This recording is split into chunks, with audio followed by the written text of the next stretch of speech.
Hi everyone and welcome back to my channel. If you are luxury obsessed, then this is the place for you.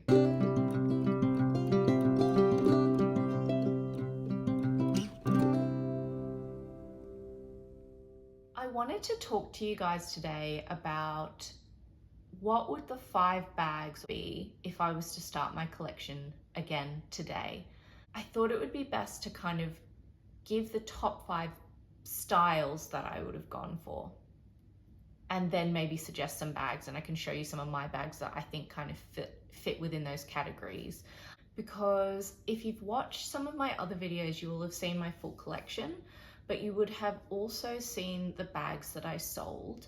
And I really wish I had given it some more thought before I started spending money, then selling, losing some money, because I know that there's a lot of discussion around bags being an amazing investment. But for the most part, I don't know if that's true. And that might be controversial. There are definitely some brands out there that had you bought at the right time and you wanted to sell now, you would definitely make money. For example, Chanel is one of them. But if you'd never bought a Chanel bag and you were going to go to store and try and buy one now, you would actually get a really good deal on the secondhand market. So I wanted to put this video together so that if you are deciding to buy your first bag, it might actually help you a little bit so you don't repeat some of the mistakes that I made. So the first bag on my list is a classic shoulder bag. And there are lots of different styles out there that fit within this category. I think a workhorse shoulder bag that you love is something that every person needs in their collection.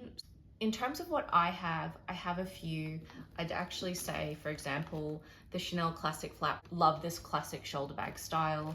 It doesn't really go crossbody. The strap just isn't really long enough, and I'm 5'6" or 165 centimeters roughly. It hits too high on my body to be crossbody, so it is like truly a shoulder bag. I bought a vintage classic flap. It's got the 24 karat gold hardware, and it's just really hardy compared to maybe some of the more recent caviar releases from Chanel. I also got it for way more than what the previous resale market was, but way less than what it would be to buy in store. I think it must be around 18,000 now in store, and this was substantially less than that.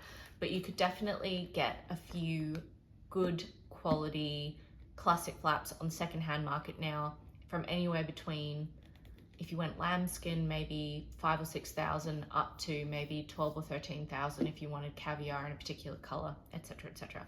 So I'd say every person needs a classic shoulder bag in their collection, and that would be number 1 on my list. The next one on my list, if I was to restart my collection again, would be a top handle bag. I have a few top handles in my collection at the moment. The first one is the Lady DeJoy.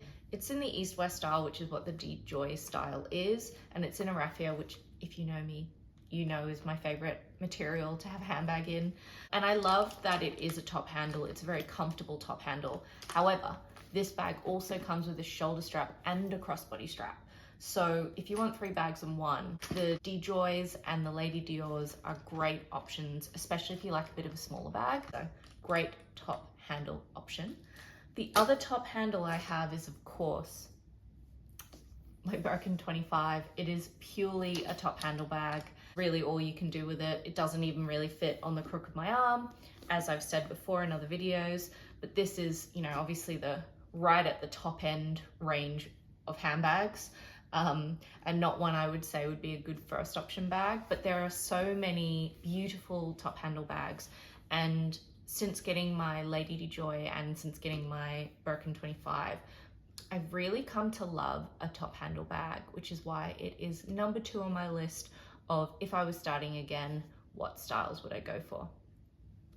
Number 3 is a beautiful clutch. So in terms of what I have for clutches, this is probably my only clutch at the moment. It is the Louis Vuitton toiletry pouch in a raffia. It came out, I think, in maybe 2021, I think is when I bought it. But it's a great clutch. It fits so much. It's really comfortable to hold, and it's actually really stood the test of time. I was worried because it was a clutch it would get quite dirty or it would start to fray.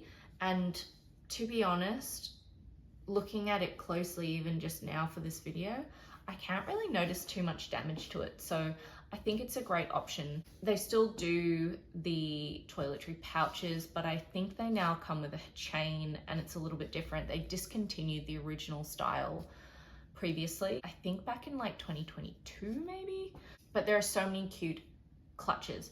Bottega has some beautiful ones. There's this brand that I have had my eye on called Savette.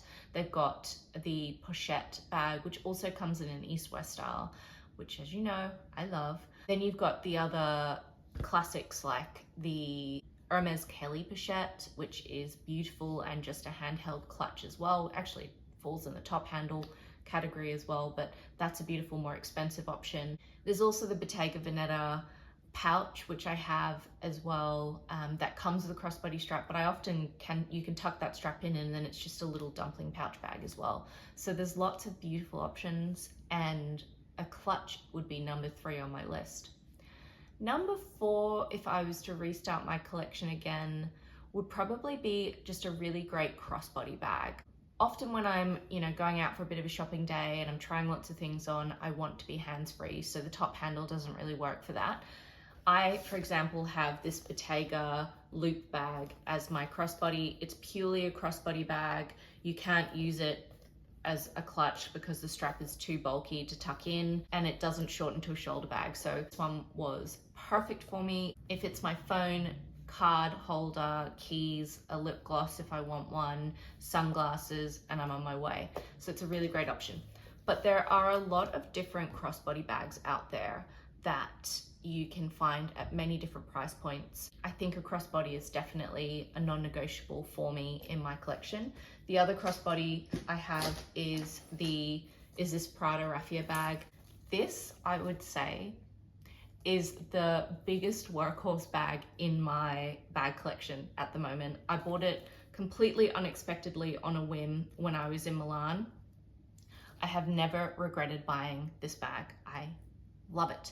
And I would say if you're looking for a raffia bag that can fit anything you need, is super easy to get in and out of. I didn't know if it would be because it's a curved zip and sometimes that can be quite difficult. For example, I really, really wanted the Celine Ava shoulder bag, but reviews that I saw were like, it's a bit difficult to get into and out of, like with the curved zip. Whereas this one I've had literally no issues with. In terms of wear and tear, I did just notice then that it's starting to fray a little bit there, but I do wonder if I could bring it into Prada and say, like, is there any kind of repair that you could do? When I did buy my Louis Vuitton clutch, they said because it was raffia, they wouldn't really be looking to repair it, so who knows? But as I say in every single video, your bags should be worn, they should be loved. You want to look at a bag and have good memories, and number 4 on my list, a good crossbody that you wear all the time, would be these 2 bags.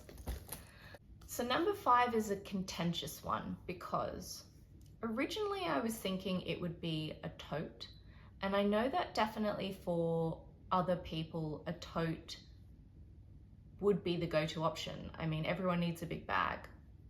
And I definitely have some totes, but I never really reach for them. For example, I had a Bottega Veneta small Jody bag in fondant, which was absolutely beautiful, and I realized I completely forgot to put it in my bags I've sold video. I don't know how, but I completely forgot.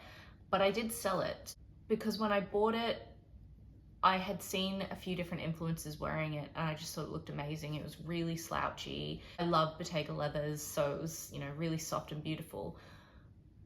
But when I bought it, I just never really used it. So I originally thought tote would be my number 5, but actually, I think if I was to start my collection again, my number 5 would be a fun bag, like something glittery, sequiny, in a fun color, like a metallic color or something like that. I actually do have a metallic bag, so maybe it would be a mini colorful, fun, glittery something bag. So at the moment, the bag that I have is the beautiful Chanel mini square flat bag. We're in this, I don't know if you'll be able to see it, but it's in this beautiful champagne gold color. It's absolutely stunning and I love it. And it definitely has sparked my love for metallics. I think that would be my fifth. Some sort of mini fun bag that just sparks joy. It's not something to use all the time. It's something for special occasions, or if you want that to be the centerpiece of your outfit. I'd love to add a sequin type bag to my collection, or maybe a beaded, beautiful, colorful pattern bag or something like that. But I would say that would be my number 5, a mini, colorful, fun bag. So to run through that again, my number 1 is a classic shoulder bag, something that you can wear all the time, a bit of a workhorse. You've got my number 2, which is a top handle bag, something that you can carry around with you and love. The third one is a clutch, something fun and beautiful that you can dress up, you can wear out for special occasions. Number 4 is a really good crossbody bag. And finally, a mini bag in a fun color, a fun material, something that you just look at and you think, this is frivolous, this is silly, but I love it and it sparks joy. So that's everything on my list that I think I would focus on if I was to start again. What's on yours? Do you agree with any of the 5 that I shared? Do you have anything different? I would absolutely love to hear from you, and thank you so much again for joining me. If you like my videos, if you're into luxury, please subscribe. I'd love to have you join me. Otherwise, I hope you have a lovely day and I look forward to talking to you again soon.